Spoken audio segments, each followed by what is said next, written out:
Hello Alexandre. Salut. Comment vas-tu? Ça va, un peu stressé, mais ça va. Bon, impeccable. Ici, c'est comme à la maison, hein. Avec Ok, le Unix, on bon, ouais. t'accueille. Il n'y a pas le petit café, mais franchement, détente. Ça va être cool. Ok. De quoi tu vas nous parler, Alexandre, Je veux aujourd'hui? parler de l'IA et surtout de la génération de contenu via l'IA. Ah Je ouais? vais essayer aussi de vous exposer un peu ma méthodologie, ce que j'en fais, voilà, un petit peu, vous donner vraiment mes méthodologies. Moi, je suis pas trop SEO, ou en tout cas, je suis un SEO en carton, SEO de chez Wish, je pense. J'applique pas toutes les bonnes pratiques, mais voilà, j'essaye de faire des revenus comme je peux sur Internet et principalement grâce à l'IA. Et pas que grâce à mon outil, aussi en faisant de l'édition de site. Ok, parce qu'actuellement, tu vis principalement de l'édition de site. Ouais, Ok, et tu as un profil plutôt plus technique que SEO, ouais. ou un peu des deux. En fait, j'édite beaucoup et j'applique pas toutes les bonnes pratiques SEO. D'ailleurs, je revends certains de mes sites. Ceux qui me les rachètent font de bien meilleurs résultats que moi, quoi. Donc, Ouais, après, on ne peut pas tout faire, comme tu dis. Mais déjà, si l'édition fonctionne, l'édition, il n'y a même pas besoin d'avoir des fois tous les fondamentaux. Si tu arrives à en vivre, c'est que déjà le plus important est fait, je ouais, pense. après, je fais du volume, en fait. Je fais beaucoup de volume et je me fixe des objectifs plutôt faibles en termes de revenus quotidiens. Mais sur le volume, ça marche bien. Ok, génial. En tout cas, je Ouais, sais qu'il y a pas puis- mal du... Je t'en prie, pardon. Mais comme on a vu ce matin, monter des sites pour les revendre, c'est aussi un bon business, hein. Exactement. C'est un bon business, hein. Avec les multiples, là, je pense qu'on était tous comme ça à baver derrière le PC, avec les x30 en France, les x60 aux US. C'est vrai que c'est pas mal.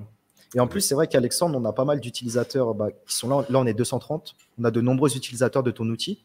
Donc, franchement, c'est cool. Voilà, si tu as 2-3 méthodes, 2-3 petits cas d'études, je crois que tu vas parler des PBN aussi. Ouais. Pas autant que Donc, j'aurais voulu, mais je vais en parler.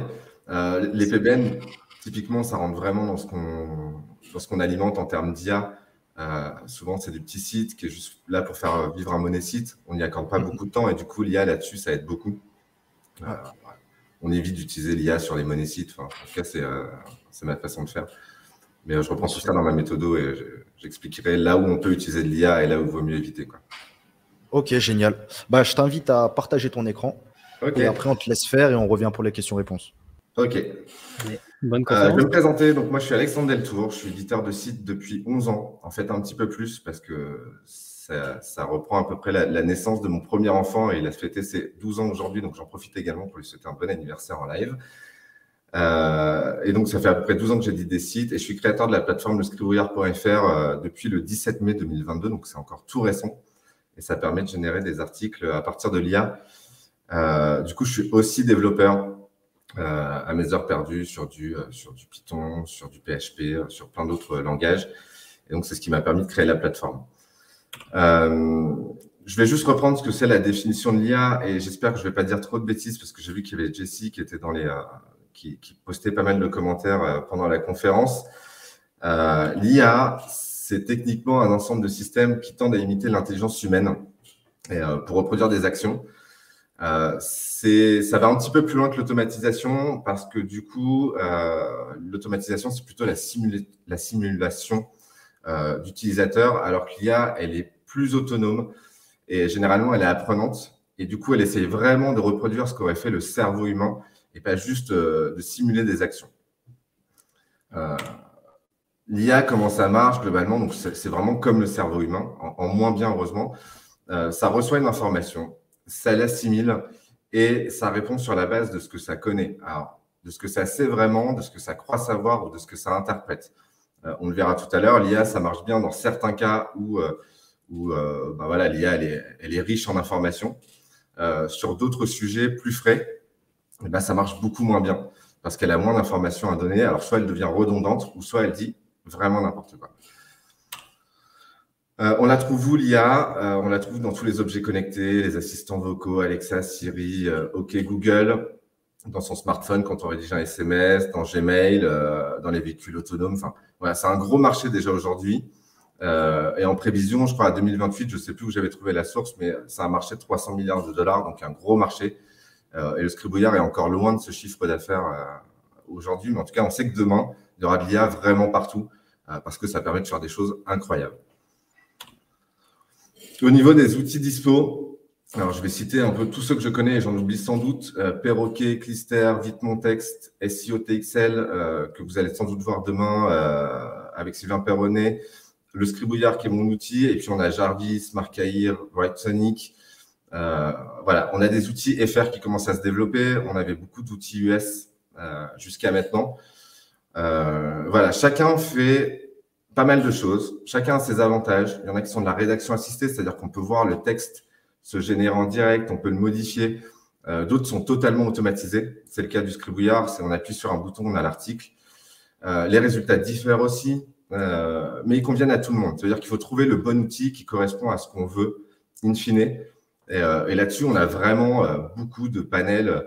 Et on peut faire beaucoup de choses. On peut même varier les plaisirs. C'est-à-dire que sur le Scribouillard peut être très bon sur un article sur la science, et Perroquet peut être très bon sur des recettes de cuisine, par exemple. Donc voilà, il faut savoir les utiliser tous de la meilleure façon, et du coup, il faut les tester en fait pour savoir. Et puis, on n'a pas le même nombre de mots. Scribouillard va sortir des textes à plus de 1000 mots, Perroquet peut-être un peu moins, Clister sans doute aussi un peu moins. Mais franchement, ça fait le taf et on a vraiment le choix aujourd'hui, et surtout sur du FR.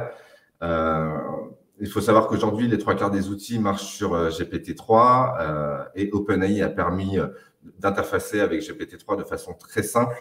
D'autres fonctionnent sur leurs propres AI. SEO TXL, par exemple. Je crois que l'AI de Sylvain Perronnet a mangé toute la Bibliothèque nationale de France. Et ViteMonText aussi, je crois qu'il a son AI propre. Donc voilà, les résultats diffèrent, mais ça reste, ça fait du bon boulot. Qu'est-ce qu'il fait, moi, mon outil? Il génère des articles de façon unitaire ou en masse. Il automatise le maillage interne et il permet l'envoi directement sur des sites WordPress. Alors, je travaille aussi sur d'autres CMS qui devraient voir le jour dans pas longtemps. Pour un tarif qui est plutôt faible, on est à 1 € max par article. C'est-à-dire que ça marche par crédit, donc plus on en prend et moins on paye cher l'article. Voilà. Il y a d'autres choses que je développe. J'essaye aujourd'hui de stabiliser surtout le résultat, c'est-à-dire le contenu, ce qui en sort. Avant de rajouter d'autres fonctionnalités. Alors, je travaille de plus en plus sur le PBN, sur le maillage, sur les images, pour essayer d'avoir l'expérience la plus complète possible et être obligé de faire le moins de choses manuellement. C'est parfois compliqué. Et puis, quand on lance un outil grand public, il faut toujours faire attention au margoulin. Voilà. Donc, moi, c'était un outil que j'utilisais juste pour moi jusqu'à maintenant. Le fait de le lancer au grand public, il faut gérer potentiellement les soucis de sécurité, les gens qui abusent. Donc voilà. Mais aujourd'hui, ça fait le taf sur la création d'articles. Ça automatise un maximum la génération en quelques clics. Je vais vous le montrer juste vite fait et après, je ne parle plus de l'outil et je parle juste de ma méthode. Alors, je ne sais pas si je vais pouvoir le partager comme ça.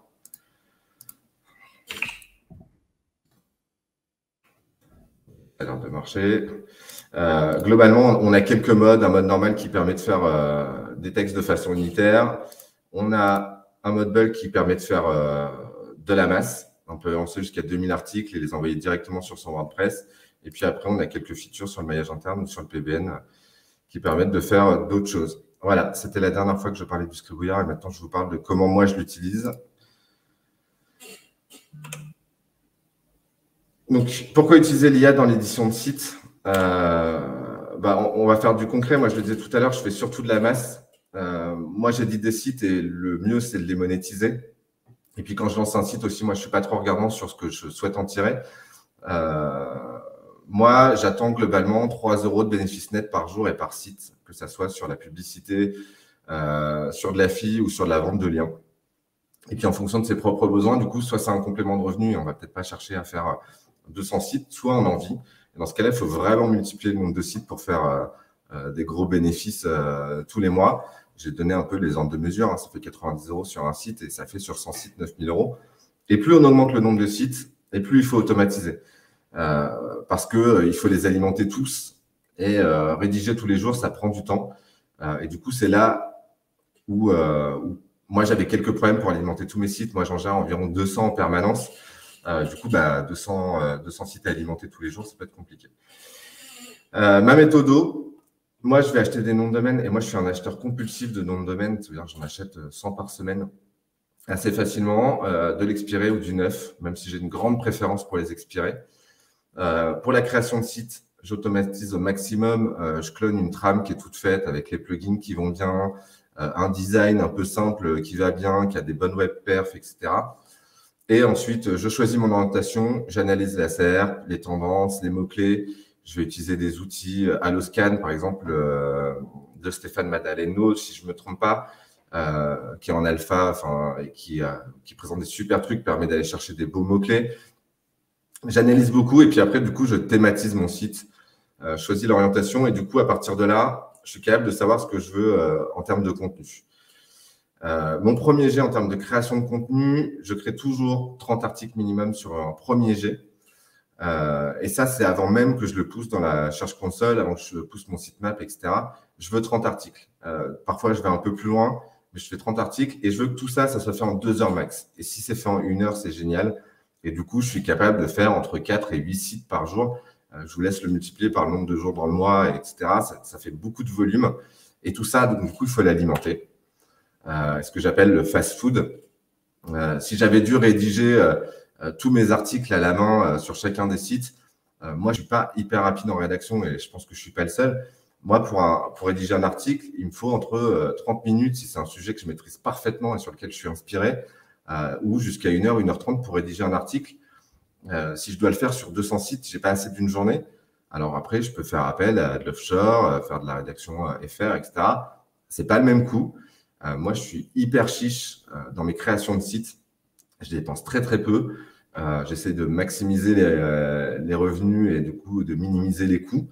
Donc, du coup, ce qui se présentait à moi, c'était l'IA. Ça me permettait d'avoir 30 articles prêts en moins d'1 heure. Il faut les retoucher un petit peu. Moi, j'essaie de prendre 1 minute, 1 minute 30 par article. Et du coup, je peux alimenter tous mes sites d'un coup. Quand je lance le Scribouillard, je vais charger toute une liste de thèmes différents. J'appuie sur un bouton, ça part. Les 3 quarts du temps, je le fais le soir avant d'aller me coucher. Et le lendemain matin, je récupère mes 30, 50 articles directement prêts sur mon WordPress. Je fais mes quelques retouches et je poste. Voilà, c'est comme ça que je fonctionne. Et je vais le faire sur X sites, autant sur un premier jet que quand je vais vouloir l'alimenter quotidiennement, où je vais de nouveau utiliser l'IA pour le faire. Donc là, moi, je lance mes 30 articles, j'ai mon premier jet, je dis merci à l'IA. Ensuite, je fais le nécessaire pour indexer mon contenu. Et là, en fait, je prie pour que Google l'indexe bien. J'essaie d'indexer au maximum de façon naturelle. Et puis, quand c'est vraiment ça galère, je vais me tourner vers des outils qui existent, IndexMino, IndexMyPage, qui est fait par Manuel Sébriand, qui donne des résultats juste incroyables. Mais les 3 quarts du temps, je vais le faire naturellement parce que je veux dépenser le moins d'argent possible quand je crée un site. Voilà, l'IA, c'est aussi pour ça que je l'ai utilisé, parce que ça permet d'avoir beaucoup de contenu sur du peu cher, et pourtant avec des résultats qui sont bons. Je vous montrerai tout à l'heure, il y a des sites sur lesquels j'ai fait beaucoup de vues et sur lesquels l'intégralité du contenu est fait par l'IA. Donc voilà, une fois que c'est indexé, je publie quotidiennement. J'attends même pas que ça soit indexé. En fait, à partir du moment où j'ai fait mon premier jet, je commence déjà à prendre une routine quotidienne entre 3 et 5 articles. Ça permet aussi de montrer à Google que le site il est vivant, même s'il est jeune, même s'il a été remonté. D'ailleurs, j'utilise aussi l'IA parfois pour remonter des sites. Je vais aller récupérer dans la Webpack ou en faisant un site de points les articles qui sont déjà indexés. Et je vais relancer un titre identique sur le Scribouillard. Je vais le récupérer. L'URL correspond. Le contenu ne doit pas être très loin. Donc, si je n'ai pas réussi à le récupérer, par exemple, dans la Webpack Machine ou parce qu'il n'était vraiment pas frais, etc., je le remonte à partir de l'IA et ça fait le taf. Et tous les jours, je vais aller mettre entre 3 et 5 articles. On parlait juste avant de Discover. Si on veut faire du Discover, alors l'IA rentre dans Discover. Après, quand on veut y rester, c'est plutôt 15-20 articles qu'il faut mettre, sinon on en sort assez vite. Mais c'est pareil, c'est un coût. On disait tout à l'heure, un article IA, c'est 1 euro. Si on doit commencer à dépenser 20 euros par jour par site et qu'on multiplie par 100, ça commence à faire des sacrées sommes. Et puis après, je regarde le positionnement. Et là, je vais regarder ce qui s'est pas indexé, je m'y intéresse peu. Je me dis peut-être avec le temps, ça va venir, etc. Et quand après, je regarde le positionnement, je regarde les requêtes sur lesquelles je suis positionné. Soit c'est des requêtes intéressantes avec un petit peu de volume. Et donc, si c'est le cas, je vais commencer à retravailler mes articles. C'est-à-dire, je vais lire un peu plus en profondeur ce qu'a sorti l'IA. Je vais ajouter ma petite touche personnelle, éventuellement un paragraphe que je vais modifier, ou je vais en ajouter un, ou je vais ajouter des sources, ou je vais étoffer un petit peu mon maillage interne, etc. Je ne retravaille que les articles qui vont se positionner sur des requêtes qui m'intéressent et qui rentrent dans un top 70. Je vais retravailler un petit peu ceux qui sont dans le top 70, beaucoup ceux qui vont rentrer dans un top 30. Et puis parfois, je retravaille même des articles qui vont rentrer directement en P0 parce que ça existe aussi avec des articles IA. On peut rentrer P0 en 1h30. C'est un peu la magie de Google et c'est comme ça qu'on découvre que parfois, il ne faut pas un super contenu qualitatif pour rentrer P0. Et dans ce cas-là, pareil, ça, je les retravaille aussi un petit peu. Et j'essaie d'ajouter une touche beaucoup plus humaine à la lecture. On va le voir, un article par IA, c'est un article qui peut être lu par un visiteur sans aucune difficulté, qui paraît hyper complet, mais qui parfois va avoir un petit peu de redondance, va utiliser des mots qu'on n'aurait peut-être pas nous utilisés en tant qu'humains. Il y a peut-être parfois des petites coquilles, mais c'est quand même devenu super rare sur de l'IA. Et parfois, ça fait mieux le taf que de l'offshore sur la qualité du contenu, des mots, etc. L'IA, ça va sortir des choses parfois assez bluffantes. C'est un peu le retour que font parfois mes clients ou les utilisateurs qui testent pour la première fois l'outil, c'est que c'est bluffant sur certaines requêtes. Donc voilà, moi, une fois que c'est positionné, je commence à retravailler et puis voilà, je regarde ce que ça donne, si ça part dans le bon sens, si au final ça se dépositionne un petit peu. Voilà. J'essaie vraiment de retravailler, je vais retravailler avec du Your Text Guru. Voilà, je fais ce que tout le monde ferait sur un article rédigé manuellement, mais je le fais à partir de l'IA. J'essaie d'y consacrer le moins de temps possible parce que je dois le faire sur 200, 300 sites. Mais voilà, on arrive à avoir des très bons résultats et ça se positionne. Je n'ai pas de problème d'indexation sur l'IA aujourd'hui. Globalement, sur les articles que je génère, j'ai à peu près 85% de pages indexées. Quand ça ne s'indexe pas, les 3 quarts du temps, ça vient du nom de domaine parce que je n'ai pas trop regardé à l'issue, il était un peu plombé, etc. Et du coup, il y a des outils qui permettent d'indexer, mais naturellement, j'arrive à peu près 85% d'indexation. Après, sur le positionnement, c'est une autre histoire. Parfois, ça s'indexe, enfin, ça se positionne très bien dès le début. Parfois, c'est beaucoup plus loin. Parfois, c'est en dehors du top 100. Enfin, voilà. L'IA, c'est aussi je ne vais pas dire du jetable, mais c'est comme quand vous avez une après-midi piscine de prévu, que vous allez acheter un pistolet à eau à 1 € à la boutique du coin, entièrement en plastique. Si vous faites toute l'après-midi piscine, ça vous va bien, vous l'avez acheté à 1 €. Si à la fin de l'après-midi piscine, il ne marche plus, ce n'est pas grave. Ça ne vous a pas coûté bien cher. Au pire, vous en rachetez un autre la prochaine fois, etc. C'est exactement comme ça que je fonctionne avec l'IA. Quand ça marche, ça marche. Quand ça ne marche pas, tant pis, ce n'est pas bien grave, ça ne m'a pas coûté bien cher. Et j'y retourne d'une autre façon. Voilà, je ne vais pas dire que c'est du jetable, parce qu'il y a des articles qui se positionnent très bien et qui restent très longtemps dans la SERP à base d'IA. Donc, comment et où utiliser l'IA? Alors, je vous dis tout de suite, n'en mettez pas partout sa tâche. Parce que je l'ai dit tout à l'heure, l'IA, ça marche très bien. Ça va marcher très bien sur du contenu evergreen, des sujets qui ne bougent pas trop dans le temps.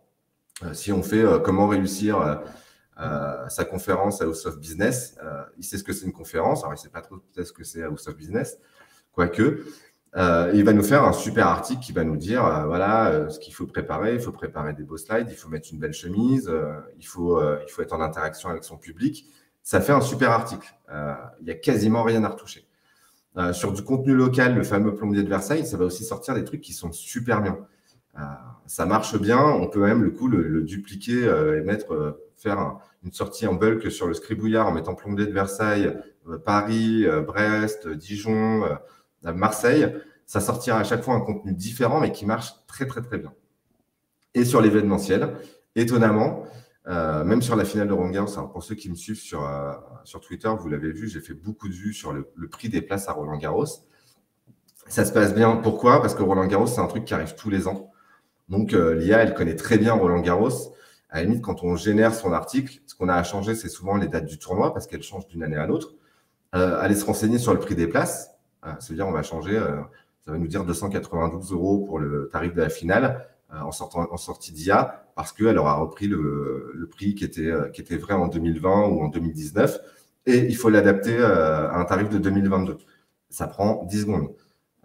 Et puis, ça se positionne du coup hyper bien. Ça, c'est les stats sur justement la période de la finale de Roland-Garros, où du coup, on fait 27 000 vues, je crois, enfin 20 000 vues, dont 20 000 vues sur le jour de la finale. Voilà, ça fait 157 000 impressions sur quelques jours. Voilà, ça marche super bien. Ça, c'est un gros coup. Il n'y a même pas de Discover derrière, hein. Là, on est vraiment sur de la serpe pure, des gens qui ont voulu aller voir le prix des places pour assister à la finale de Roland-Garros. Voilà, c'était P0, ça a cliqué, ça marchait super bien. C'est un article qui avait été posté, je crois, le 25 mai, donc il n'avait pas été posté longtemps avant la finale. J'avais fait tout un petit travail de préparation aussi à base d'IA sur le tennis pour que le site gagne en autorité sur cette thématique. Et puis le jour de la finale, ça a super bien matché. Et là, je vous laisse imaginer, je crois que j'avais fait que de l'ADS sur cet article, mais ça rapporte bien plus que 3 € par jour que je m'étais fixé. Donc voilà, ça marche. L'article est encore aujourd'hui positionné, il a encore des vues.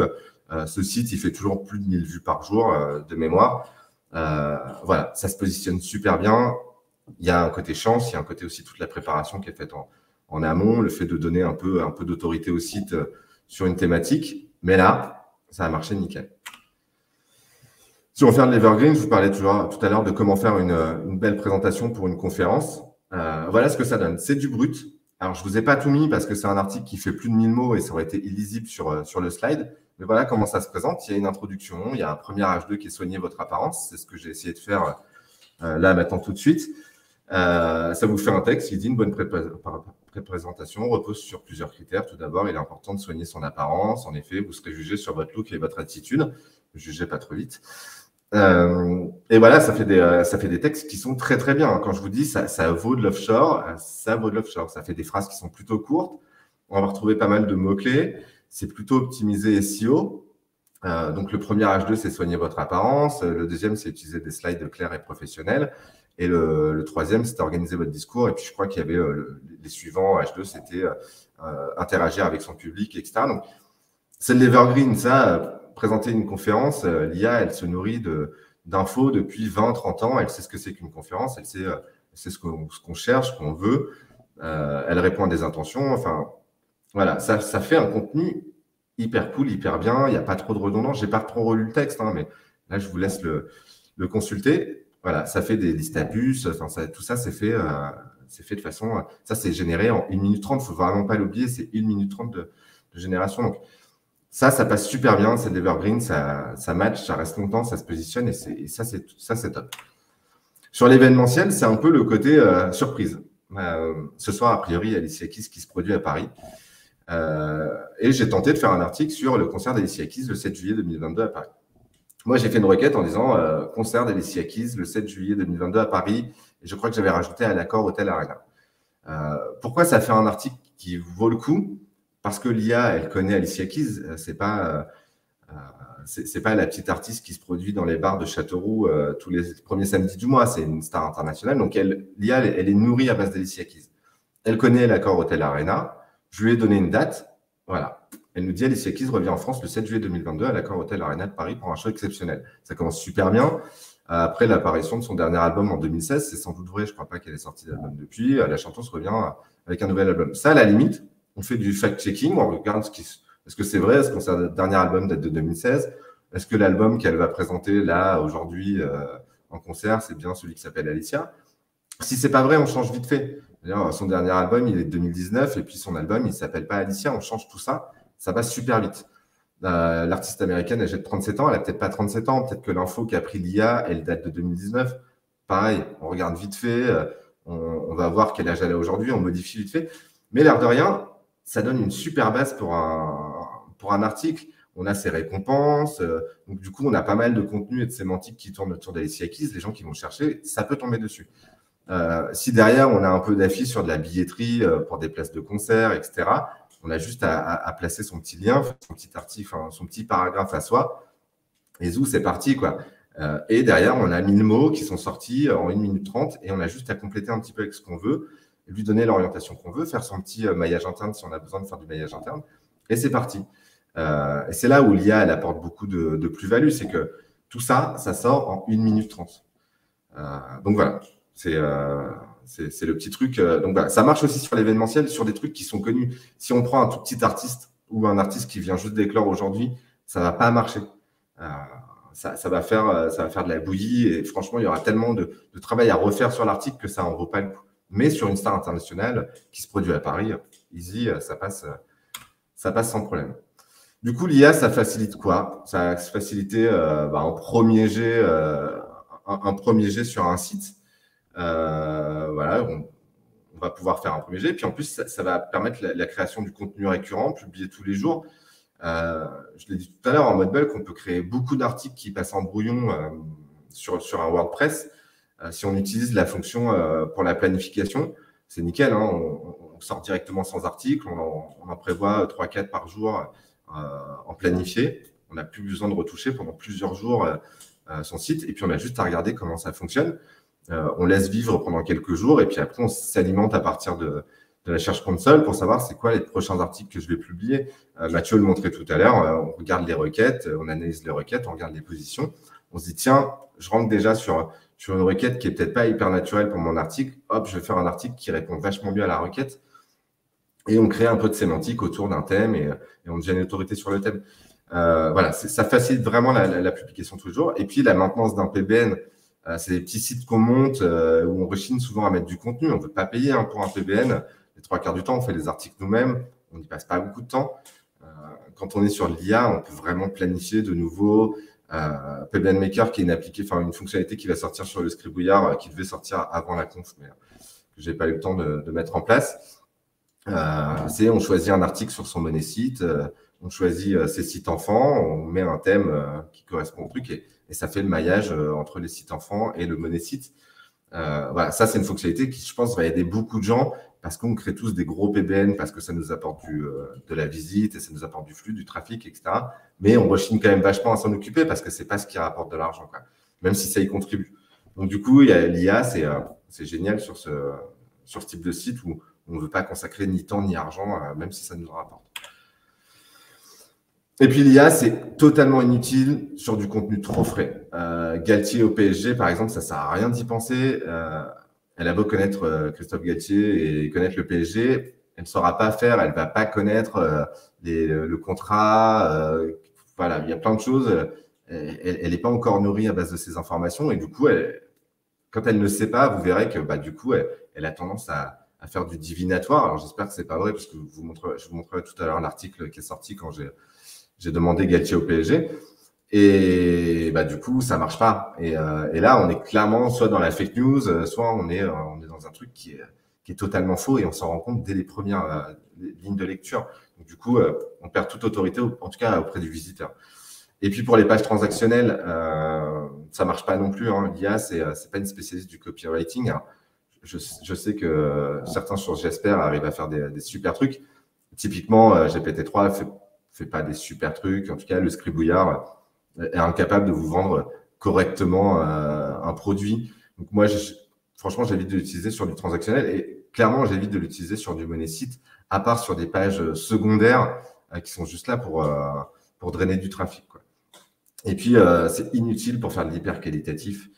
Je le redis, c'est un article qui est généré en 1 minute par de l'IA qui potentiellement peut avoir un peu de redondance. Si vous voulez voir du journalisme, demandez à un humain de le faire parce que l'IA, elle ne sera jamais à un niveau journalistique avec des sources citées, etc. Voilà, ça demande trop de travail, en tout cas trop de retravail, l'IA sur l'hyper qualitatif pour vraiment l'utiliser à bon escient. Et du coup, l'IA, ça ne remplace vraiment pas du tout un rédacteur humain. C'est-à-dire que l'IA, c'est peut-être bien pour lancer un site. Ça peut marcher pour un site que vous allez vouloir monétiser, mais de façon un peu à l'arrache, sur de l'AS, etc. Par contre, si après, vous voulez faire un site de référence dans le féminin, etc., assez vite, dès que ça vous rapporte un peu d'argent, mettez de l'argent dans de la rédaction humaine. C'est ce qui marchera le mieux. C'est là aussi où vous avez peut-être droit d'avoir beaucoup plus d'attentes. Voilà, moi, je sais que mes clients aujourd'hui, ils sont pas non plus hyper regardants de ce qui sort du Scribouillard. Ils savent très bien qu'il y a un article qui peut sortir qui est totalement nul. Et ils passent à autre chose. Je veux dire, ils viennent pas me voir dans la foulée en me disant, Alexandre, on a pris un article, il est pas bon. Je veux dire, chacun est conscient que peut-être une fois sur 50, un article qui sort qui est pourri, ils le relancent d'une autre façon, ils rechangent leur requête, etc. C'est vraiment le jeu. Quand je prenais l'exemple tout à l'heure du pistolet à eau acheté 1 euro à la boutique du coin, c'est purement ça. Et quand on passe par un rédacteur humain, on est en droit d'attendre d'autres résultats. Par exemple, je passe par un rédacteur humain, mon article ne s'indexe pas, il ne rank pas, etc. Machin. Je peux demander des comptes, je peux dire pourquoi les mots-clés n'y sont pas, etc. Alors que sur l'IA, moi, je ne suis pas trop regardant, quoi. Et du coup, quand je parlais d'IA raté et je parlais de Christophe Galtier, les défis du PSG, c'est ce que m'a sorti comme titre l'IA. Ça donne un article, ça va mettre en PLS tous les supporters du PSG qui potentiellement sont en train de suivre la conf. Ça dit Christophe Galtier, entraîneur du PSG, a eu un début de saison difficile. Donc déjà là, sur la première phrase, on est complètement à l'ouest. La saison n'a pas encore débuté, etc. Ça nous dit que le club parisien a perdu 2 de ses matchs en Ligue 1 et est éliminé de la Ligue des Champions. C'est pour ça que j'espère que ce que sort l'IA, c'est pas du divinatoire. Cependant, Galtier a montré qu'il était capable de surmonter les difficultés, de gagner les matchs importants. Voilà. Donc il dit il a perdu contre Lens et Montpellier, mais finalement il a gagné contre le FC Barcelone, puis contre Lyon. Quand on regarde le texte en lui-même, il reste quand même super propre. Le problème, c'est que les informations qui sont dedans, elles sont totalement bidons. Parce que l'outil, il a pris Galtier, il a pris PSG, puis il s'est dit, j'arrive pas à coller les deux ensemble, je vais inventer une histoire. Et je crois que d'ailleurs, il y a des romans qui ont été créés à partir d'IA. C'est clairement ce que était en train de faire l'IA quand je lui ai posé la question. Le reste des paragraphes, par contre, était plutôt cool. Ça reprenait la carrière de Christophe Galtier. Alors, j'ai appris qu'il avait été entraîneur adjoint à Lorient, qu'il avait pris le poste d'entraîneur principal à Lorient, puis qu'il était venu à Saint-Etienne. On parle de ses résultats à Saint-Etienne, à Lille et même à Nice. Comme quoi, parfois, l'IA, elle a des infos relativement fraîches. Mais sur le reste, il est parti en sucette dès qu'il a fallu rentrer dans le cœur du sujet. Mais en même temps, j'aurais pu utiliser l'IA pour commencer un draft, en tout cas, d'articles sur Christophe Galtier au PSG, où j'aurais pu reprendre du coup la carrière de Christophe Galtier, puis ce qui l'a amené à arriver au PSG là dans les derniers jours. Donc voilà. Mais si on veut faire un article vraiment Galtier, entraîneur du PSG, l'IA ne saura pas le faire toute seule. Elle se lance dans des trucs qui sont de l'imagination, et donc quand elle ne sait pas, elle interprète et elle crée des choses sur la base de ce qu'elle va connaître dans la requête qui lui a été envoyée. Voilà. Christophe Galtier, PSG, elle trouve des clubs, elle trouve des matchs, etc. Et elle invente. Voilà. Mais le résultat reste un texte hyper cool, hyper bien fait. Là, on n'a pas trop de redondance, à part, je crois qu'elle dit qu'elle a perdu ses 2 premiers matchs, et ensuite elle donne les clubs contre qui elle a perdu. C'est franchement hyper propre. Hein. Et ça c'est pareil, c'est un article de 1000 mots où on prenait la carrière de Christophe Galtier, etc. Donc voilà. Donc là, typiquement, sur l'info trop fraîche, l'IA, c'est totalement oublié. Et du coup, quand je disais tout à l'heure qu'on pouvait rentrer sur Discover, on ne va pas rentrer sur du Discover avec Christophe Galtier, entraîneur du PSG. Par contre, si on va parler de science, qui est du contenu qui rentre dans Discover, malgré le fait que ça soit du contenu froid, ça marche bien. L'IA, elle rentre dans Discover sur des sujets sur lesquels c'est pas grave si on n'est pas à la pointe de l'actu. Et du coup, si on résume, donc l'IA, ça permet de gagner énormément de temps sur la création de contenu et du coup, par conséquent, de pouvoir multiplier les sources de revenus. On peut créer facilement 100, 200 sites, 300 sites dans un mois à base d'IA. On peut le monétiser avec de la publicité. Moi, je rentre sans problème dans Google Ads. C'est-à-dire que moi, dès que ça commence à ranker et que mon site il est prêt, etc., et que je peux mettre du Google Ads, moi, je l'ai déjà retouché un petit peu à la main, les articles qui méritaient, en tout cas qui étaient indexés ou positionnés, je les ai retouchés à la main. Donc, tout ce que j'ai retouché à la main, il va donner une vraie connotation humaine à mon article. Ça passe dans Google Ads. L'affiliation, ça marche bien. Même si ça ne permet pas de faire du copywriting, etc., vous allez pouvoir faire, je ne sais pas, un article sur les carnets de gratitude. Donc, si vous ne savez pas ce que c'est, je vous laisse aller regarder sur Google. Vous faites une petite affi sur Amazon ou sur ce que vous voulez. Ça marche. Il y a du clic, etc. Ça marche super bien sur la vente de liens. Moi, quand mes sites sont vraiment prêts, quand les articles ont été un peu retouchés, etc., et que les mots-clés sont positionnés, je rentre sur Next Level sans trop de difficultés. Hein. Il suffit d'avoir un peu de domaine référence, ça rentre. Les articles, ils sont propres. Hein. Moi, je demande toujours à Next Level de créer le texte. Par exemple, ils viennent créer leur texte au bout de l'article déjà généré par l'IA. C'est propre, ça match très bien.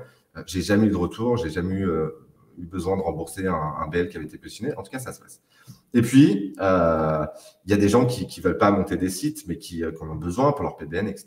Moi, je revends énormément de sites qui ont été générés, allez, on va dire à 90% avec de l'IA, et puis sur lequel j'ai apporté ma petite touche personnelle quand les mots-clés commençaient à se positionner.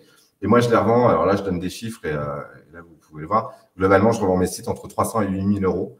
Et je le disais en début de conf, beaucoup de sites que j'ai revendus font bien plus de chiffre d'affaires que ce que moi, j'ai pu en faire à l'origine. Soit parce que je les ai vendus très tôt et ils n'étaient pas hyper positionnés, etc.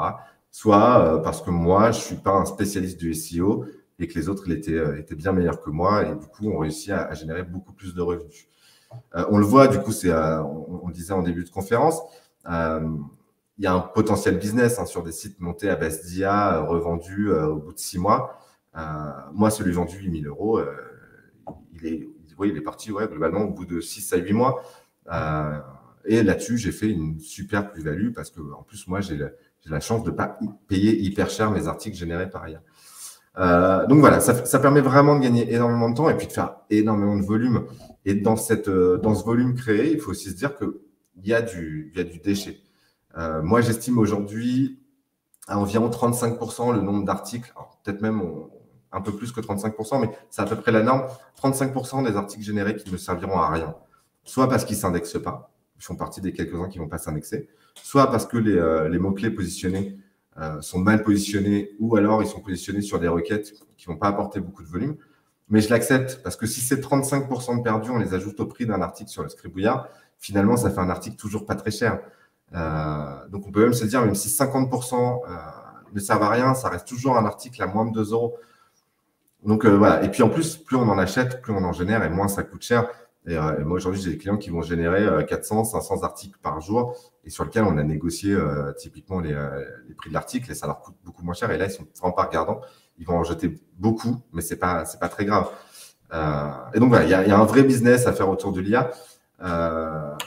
Et après, on se pose tous la question de c'est quoi le risque. On parle tous de pénalité Google, etc. Moi, aujourd'hui, j'ai aucun fait avéré. Il y a des sites sur lesquels on dit attention, celui-ci, il était à base d'IA, il a disparu de la SERP, etc. Ouais, après, on sait que les pénalités, elles peuvent vite venir de la concurrence. Et je pense que souvent, ça vient de ça. Aujourd'hui, on sait qu'il y a des outils qui permettent de détecter l'IA. Est-ce que demain, Google va vouloir scroller l'ensemble des sites pour savoir s'il y a de l'IA ou pas? Je ne sais pas. Est-ce que le risque est plus élevé que quand on faisait les bouillies historiques? Je ne sais pas non plus. Toujours est-il qu'aujourd'hui, ça marche. Et puis, si ça marche, autant en profiter maintenant. Moi, c'est pour ça que je déconseille de le mettre sur du Monécite, mais sur d'autres sites qu'on va générer, etc. Ça vaut le coup de prendre le risque. Il y a un business à faire. Aujourd'hui, ça passe, ça s'indexe, ça se positionne, ça passe dans le ads, on peut vendre des liens. Voilà. Moi, aujourd'hui, j'y vais sans aucune difficulté. Et moi, quand je vous disais tout à l'heure que j'étais un SEO de chez Wish, moi, les bonnes pratiques, je ne connais pas. C'est-à-dire que quand on parle de footprint, je crée mes articles, je crée mes sites à peu près tous de la même façon. Quand on parle des patterns, pareil, j'y fais vraiment pas attention. Le seul truc que je fais gaffe, c'est je vais mettre mes sites derrière des Cloudflare à la limite pour faire gaffe aux IP. Voilà. Je change parfois de serveur et encore, c'est pas toujours vrai. Et pour autant, j'ai zéro problème jusqu'à maintenant. Et des articles générés par IA, je sais pas, je dois être à 400 ou 500, je pense, à créer jusqu'à maintenant. Sur le contenu dupliqué, c'est une question qu'on me pose souvent en fait sur les clients qui essayent le Scribouillard. Scribouillard, il génère des articles qui sont entre 800 et 1400 mots. On a moins de 8% de contenu qui est considéré comme du contenu dupliqué. C'est epsilon. Je veux dire, on n'est pas capable de tous réécrire. Quand on parle d'un sujet, on ne va pas réécrire des phrases qui sont toutes uniques. Ça me paraît tellement utopique. Donc, du coup, on a 8%. C'est loin d'être considéré comme du dupliqué. On peut générer 5 fois, 10 fois, 20 fois un article sur une même requête. Le contenu qui en sortira sera toujours différent. Alors ça, je l'ai testé et archi-testé. Le contenu sera toujours différent. Est-ce qu'on prend des risques sur du contenu illicite? Oui, parce que l'IA, elle peut dire n'importe quoi. Et c'est aussi pour ça qu'il faut toujours relire même rapidement son contenu. On avait eu l'exemple, je crois, il y a quelques années, d'une IA qui avait été branchée sur Twitter, qui était devenue foncièrement raciste. Alors, je pense que GPT-3 fait beaucoup d'efforts de son côté pour éviter que ça arrive. Donc, moi, j'en ai jamais eu des propos racistes ou des choses comme ça.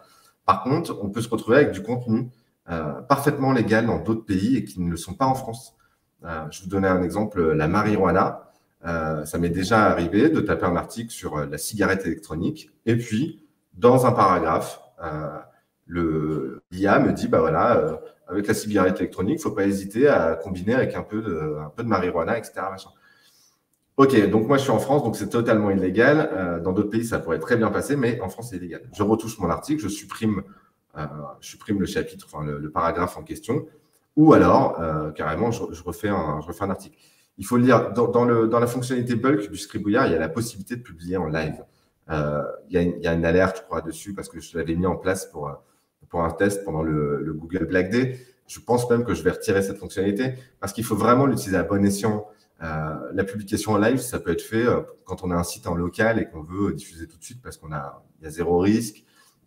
Quand on l'indexe pas, enfin, j'en sais rien, mais voilà, c'est vraiment dans des cas très spécifiques. Le reste du temps, ça arrive en brouillon. On l'ouvre dans son WordPress, on le retravaille vite fait, on lit, on met une image, on range dans la bonne catégorie, on fait son petit maillage interne, on va sur Yoast, on va sur RankMath, etc. Machin, on fait son petit truc. Ça prend 2 minutes, on le passe en publié et c'est fini. Le mettre en publié, dans les 3 quarts du temps, ça nécessite quand même de retourner dessus de toute façon pour ranger dans la bonne catégorie, mettre la bonne photo. Voilà, donc de toute façon, on repasse dessus. Donc, il y a peu d'intérêt à publier en direct. Et franchement, le relire, c'est une condition sine qua non quasiment pour l'utilisation de l'IA. C'est trop risqué, surtout quand vous allez toucher sur des domaines de la santé, par exemple, etc. Trop dangereux. Vraiment, vraiment trop dangereux de publier en live de l'IA. L'IA, elle n'a pas de filtre, elle n'a pas d'humanité. Elle fait ce qu'elle peut, quoi, mais ouais, elle est capable de dire n'importe quoi aussi. Voilà, c'était tout pour moi. Du coup, j'espère que vous êtes prêts à faire du business avec l'IA. Je vous mets un petit code promo pour ceux qui veulent essayer sur le Scribouillard. Ça vous offre 30% de réduction sur les crédits. Voilà, n'hésitez pas à partager avec moi. Moi, j'essaie d'être hyper réactif sur Twitter principalement. Je réponds à tout le monde. Je fais même des démos en live quand les gens ont un peu de mal à l'utiliser. Donc voilà, je vous laisse essayer et n'hésitez pas non plus à essayer les autres, ils font des super choses aussi. Perroquet, Clister, Vide Contexte, SEO TXL, enfin j'en oublie sans doute, mais il faut trouver le bon truc, mais en tout cas ça marche aussi, quoi. Je suis pas le seul à faire des trucs bien dans le domaine. Merci pour cette très belle conférence et pour ce code promo. On vous l'a mis dans le chat, hein, lescribouillard.fr. Enfin, c'est les Scribouillard ou le Scribouillard? Non, c'est le Scribouillard. Lescribouillard.fr, HOB 30% de réduction sur le prix des crédits. Ok, et il y a une deadline ou pas? Non, pour l'instant, il n'y en a pas. Je te laisse même, comme ça, il y a le replay, etc. Une fois que je verrai qu'il y a moins d'utilisation, je le couperai. Parfait, tu nous régales. Merci beaucoup en tout cas. Mais de rien. Et si tu es chaud, on peut enchaîner avec quelques questions. Vas-y, c'est parti. Il y en avait notamment une dans le début de ta conférence, SEO Lead, qui nous demandait comment tu faisais avant l'IA. Comme beaucoup de gens, j'utilisais de la bouillie. Voilà, j'essayais d'automatiser au maximum. J'ai aussi utilisé un peu de spin, etc. Alors, je sais qu'Oriane a fait une super présentation ce matin, même si c'est un peu compliqué au début, mais elle a fait une super presse et c'était hyper intéressant. Comme tout le monde, en fait, de la bouillie, du spin. Ouais. Traduction aussi? Ouais, un petit peu, mais j'ai jamais été hyper fan de ça. Ah ouais? Ouais, j'en ai fait. Voilà, j'en ai fait, mais peu. Ouais. Mais du coup, tu publiais peut-être plus, mais moins quali, quoi. Ouais, je suis même pas sûr que je faisais plus. Je fais énormément aujourd'hui avec le Scribouillard parce qu'aussi ça me coûte pas cher à moi, donc je peux comprendre aussi que les autres soient pas capables de faire autant de volume. Mais je pense que je publiais moins et c'était quand même vachement moins quali. Aujourd'hui, l'IA, ça fait quand même des articles quand ça sort. Parfois, c'est hyper bluffant. Allez savoir que c'est pas écrit par un humain. Parfois, c'est compliqué. Une question un peu sur le tool, justement. Est-ce que tu as accès aux requêtes de tes utilisateurs? Pas du tout. Alors ça, c'est un truc sur lequel je ne communique pas du tout.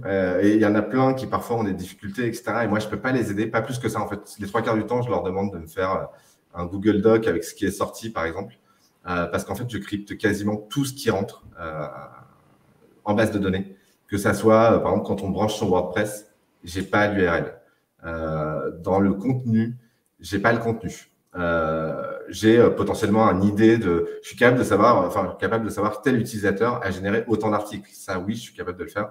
Par contre, sur le contenu en lui-même, j'ai zéro info. Et en plus, je voulais pas. parce que à titre perso, ça aurait pu m'orienter, etc. Et je voulais vraiment pas, je voulais rester dans mon truc de faire mon truc à l'arrache. Et donc, non, tout ce qui est en base de données est crypté. C'est très bien, ça. C'est très, très transparent au moins et ça peut aussi rassurer les utilisateurs. Il y a plein de gens qui peuvent vraiment l'attester parce que moi, quand on a un problème, les 3 quarts du temps, je suis démuni. Donc, soit on me donne un accès, par exemple le WordPress, pour me dire, bah, regarde, tu peux aller regarder l'article sur le WordPress, soit on m'envoie un Google Doc avec le contenu et c'est le seul moyen pour vraiment avoir accès au contenu.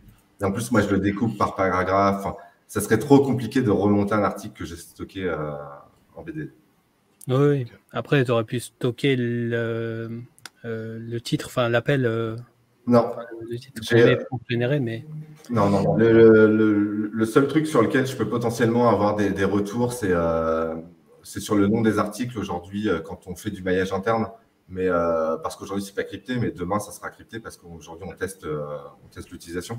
Et très honnêtement, il y a 1000 articles qui sont générés à peu près tous les jours sur le Scribouillard. Franchement, je vais pas les voir. Et, moi, je m'occupe du Scribouillard, dans le développement du Scribouillard toute la journée. Et la nuit, je fais de l'édition de site. J'ai vraiment pas le temps d'aller regarder ce que font les autres. Non, mais c'est bien, au moins c'est transparent. Et une autre question sur le Scribouillard, c'est est-ce qu'on peut écrire en d'autres langues? Pas encore. Alors, même si parfois, il va sortir des contenus en anglais, mais ça, c'est parce que GPT-3 est alimenté par beaucoup de contenus anglophones. Mais pour l'instant, non. Il y a énormément d'outils aujourd'hui qui sont capables de le faire en IA dans différentes langues. Non. Et je sais même, autant des fois, je me dis je vais le faire, autant je pense que peut-être ça serait too much. En tout cas, c'est pas la vocation de l'outil de faire et le café, etc. Je me concentrer sur le faire et c'est déjà. Franchement, l'IA, c'est pas un truc qu'on domestique.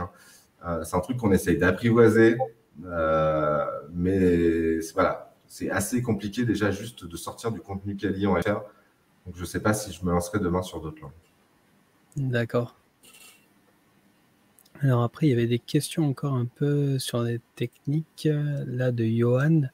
Est-ce que tu as entraîné seulement via OpenAI ou est-ce que tu mixes avec GPT Neo, que je connais pas? Je connais pas non plus GPT Neo. Moi, je l'ai entraîné surtout avec OpenAI. Aujourd'hui, c'est encore ce que j'interroge.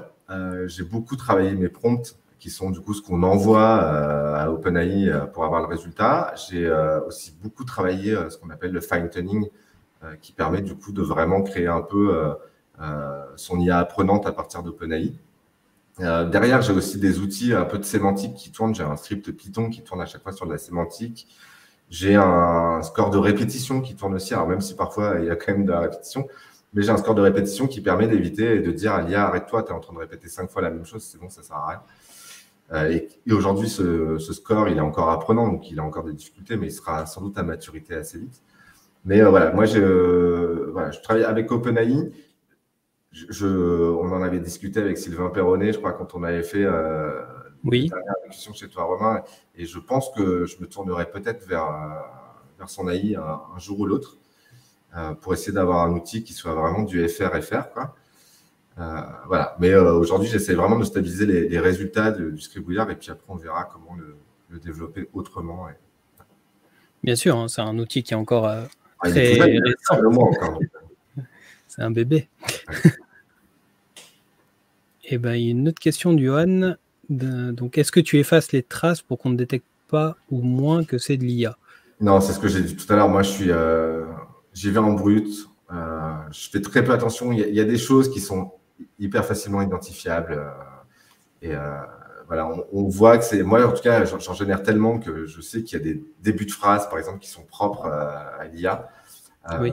Je vais les travailler avec un peu de sémantique qui tourne derrière, etc., pour essayer qu'il y en ait le moins. Mais franchement, je ne le fais pas. Je ne le fais pas et pour l'instant, ça ne me pose aucun problème. Je l'ai dit, ça s'indexe, ça se positionne sans aucune difficulté. Oui, et puis en plus, enfin, il y a ces patterns d'IA. En fait, c'est aussi des patterns qu'on trouve chez des rédacteurs qui ont parfois des morceaux de phrases en fait, qui se répètent d'article en article. Là. Donc, je crois, enfin, oui, ça peut être une pattern identifiable, mais en même temps, ça se noie dans la masse, plus ou moins, je pense. Exactement. Mais moi, franchement, je ne fais vraiment pas du tout attention à ça. Si demain Google me tombe dessus, bah, tant pis pour moi. Mais je veux dire, les SEO sont toujours réinventés. Il y a eu tellement de changements d'algorithmes Google qui ont défoncé des sites et pour autant, plein de gens se sont relevés d'une autre façon, etc. Moi, je suis prêt à prendre le risque sur l'IA C'est-à-dire que ça marche aujourd'hui, j'y vais franchement. Si demain Google me tombe dessus, me désindexe mes sites, bah, je me relèverai d'une autre façon, je ferai d'une autre façon, etc. Mais en attendant, j'en profite, quoi. On s'adapte où on meurt. C'est ça. Alors, il y avait une question par rapport à la concurrence d'ailleurs, justement. Pourquoi utiliser les Scribouillards plutôt que Jasper? Il faut essayer. Scribouillard, c'est tu appuies sur un bouton, tu as ton article. Jarvis, il faut y aller, compléter. Alors, il y en a, je vois qu'il y a Jessie qui commente encore mon truc. C'est super bien. Moi, franchement, j'ai toujours galéré. Je m'en cache pas. J'ai essayé tous les outils avant, donc avant d'enseigner. J'ai quasiment tout essayé. Moi, j'y arrivais pas. Moi, il me fallait du rapide, mais hyper rapide. Le Scribouillard, c'est quand même… tu crées une requête, enfin, tu crées plusieurs lignes de requête, tu te fais ton petit fichier, tu as analysé la SERP, tu fais tes 100 lignes ou tes 100 articles, tu les balances, tu reviens le lendemain matin, c'est sur ton WordPress, tu n'as plus qu'à regarder, corriger un petit peu et ça passe tout seul. Jarvis, il faut passer un petit peu de temps, il faut le corriger, il faut…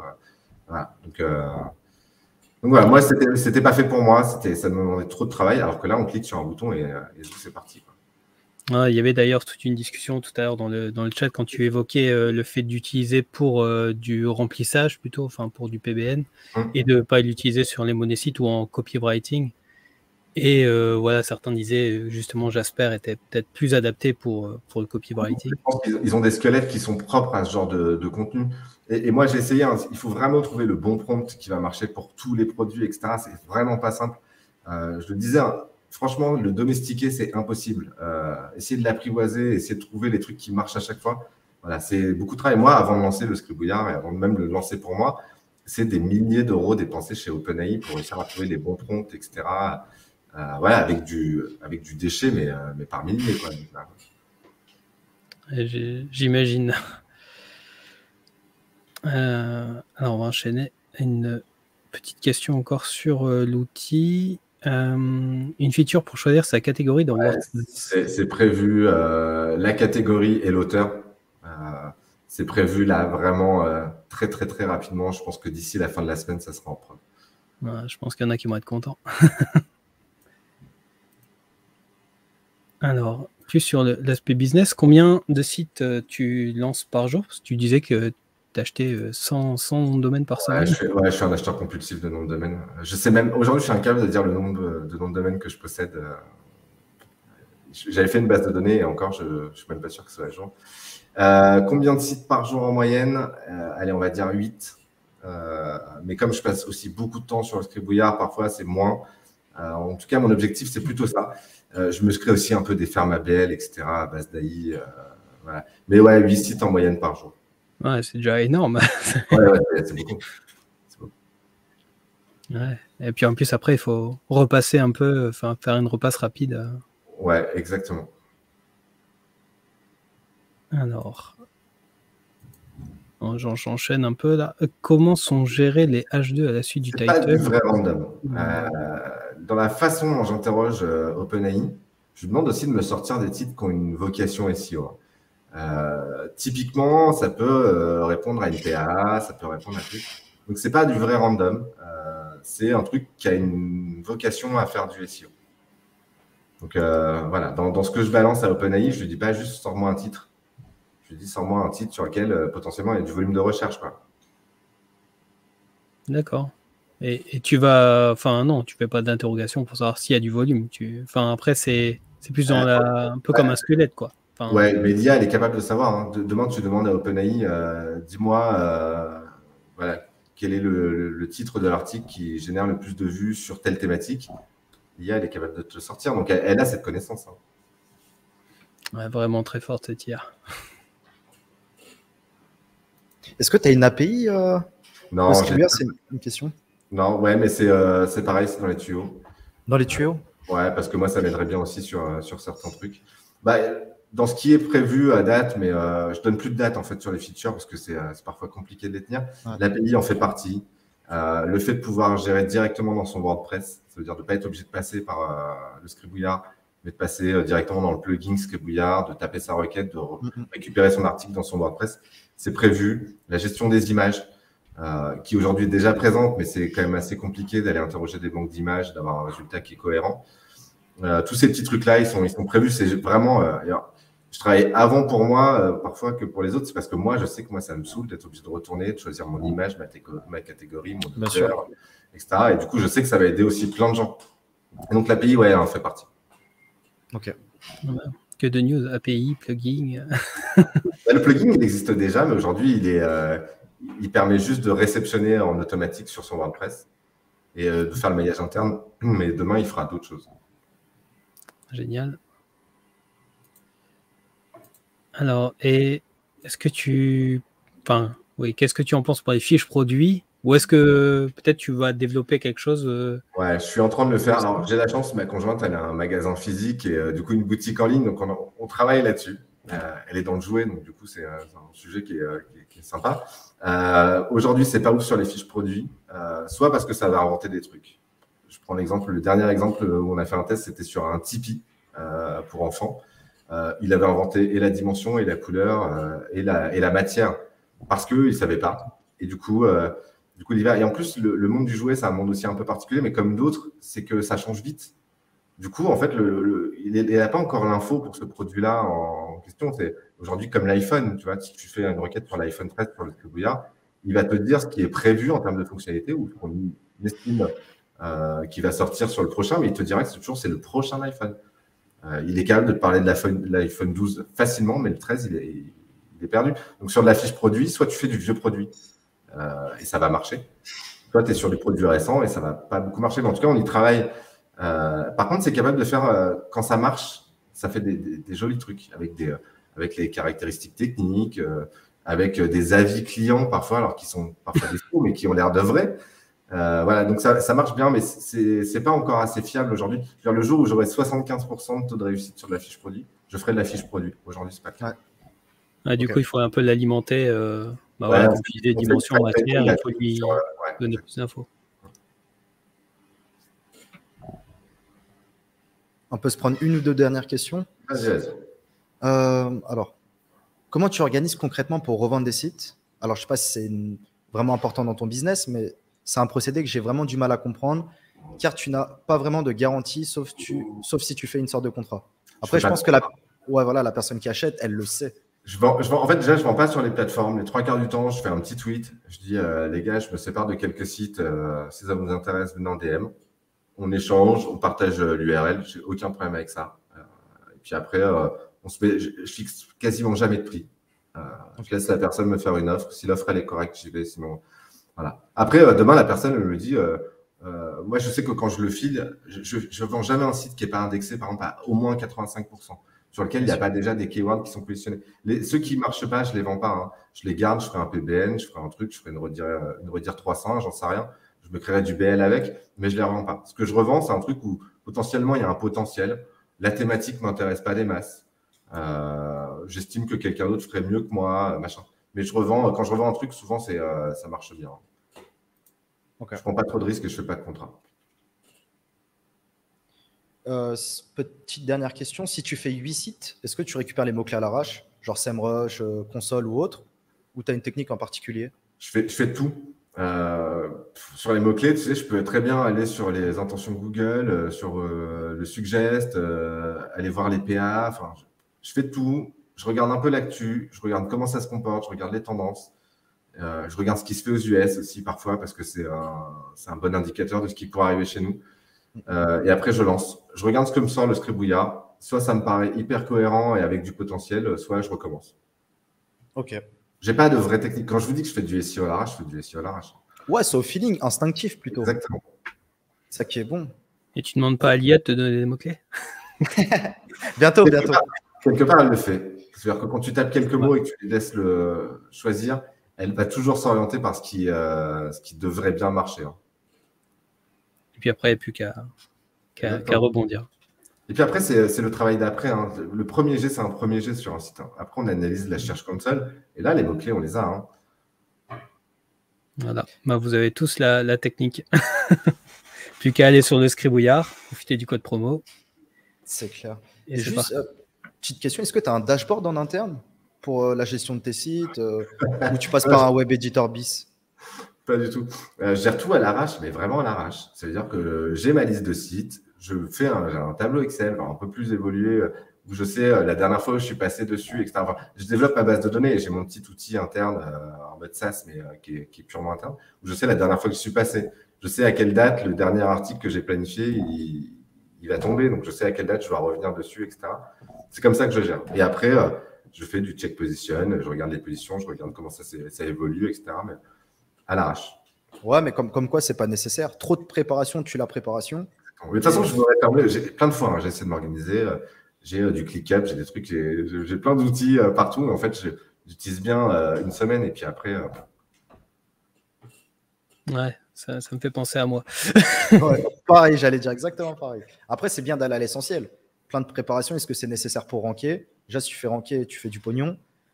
Le reste est secondaire. Après, bien sûr, si tu veux passer d'autres étapes, il faut être organisé, mais c'est pas nécessaire. Il y a un côté aussi habitude. Hein. Tu sais, moi, je vois, là, en ce moment, je forme un pote qui voulait faire du SEO, donc je l'ai joué avec le Scribouillard, je lui file des noms de domaine que je n'utilise pas, etc. Il n'a pas ce feeling d'aller regarder la Search Console. Moi, c'est mes réflexes du matin, donc j'ai mes petits réflexes. Je me dis, oh, tiens, ok, celui-là, j'écoute les infos, j'entends parler d'un truc, je me dis, tiens, j'ai un site sur le parachutisme. Il y a des mecs il y a une compétition de parachutisme dans les Landes, allez, go, on va les sortir, ou sauter en parachute dans les Landes, et hop, je le balance sur un site qui parle de parachutisme. Tu vois, voilà, vraiment, tout est au feeling, quoi. SEO feeling. Bien, merci Alexandre, c'était vraiment complet. Niveau timing, on est parfait. Avant le mot de la fin, j'aimerais remercier tout le monde. Voilà, c'est une journée. Il y a 8 heures de live, donc il y a eu 2 heures de pause quand même midi, mais c'était vraiment cool. Et voilà, on te laisse le mot de la fin avant de terminer sur une petite pub et ce sera fini pour aujourd'hui. Ok. Bon, je vais dire qu'il faut niquer Google, mais ça, tout le monde l'a dit. C'est ça. Non, moi, je tiens vraiment à vous remercier parce que du coup, c'est ma première vraie conférence où j'ai l'occasion de parler. J'étais hyper stressé, mais finalement, je pense que ça s'est bien passé. C'était très bien, ça sentait pas du tout.